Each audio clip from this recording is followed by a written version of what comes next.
தென்னாட்டுடைய சிவனை போற்றி, எந்நாட்டவர்க்கும் இறைவா போற்றி. பிள்ளைகள் நன்றாக படித்து நல்ல மார்க் வாங்கணுன்னா இந்த தாந்திரிக பரிகாரம் பண்ணிக்கோங்க. வீட்டின் பூஜை அறையில் ஒரு மனையை, அதாவது வந்து பார்த்திங்கன்னா வீட்டில் மீட்டர் பாக்ஸ்லாம் அடிப்போம் பாருங்கள், எலக்ட்ரிக் கடையில் கேட்டிங்கனாவே கொடுப்பாங்க.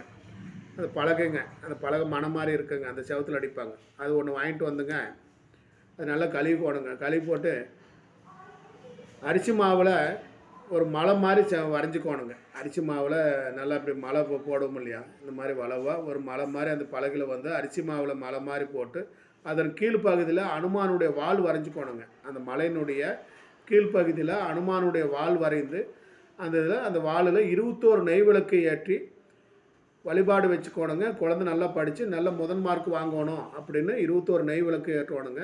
இது என்றைக்கு செய்யணும் பார்த்தீங்கன்னா திங்கட்கிழமை நாட்களில் செஞ்சுக்கோணுங்க. இந்த மாதிரி செஞ்சிட்டிங்கன்னா அந்த குழந்தை நல்லா படிக்குங்க. உங்களுக்கு வந்து வரவேண்டிய கடனும் வந்துடுங்க. இப்போ கடன் தொகை அதிகமாக இருக்குதுங்க, பிரச்சனையாக இருக்குதுங்க, கடன் வரமாட்டேங்குது அப்படி நிற்குதுங்க. இந்த ரெண்டுக்குமே அந்த பரிகாரம் வந்து கை கொடுக்குங்க. ஸோ இது மாதிரி செஞ்சுக்கோணுங்க. அனைவருக்கும் அனைத்தும் கிடைக்கட்டும். நன்றி, வணக்கம்.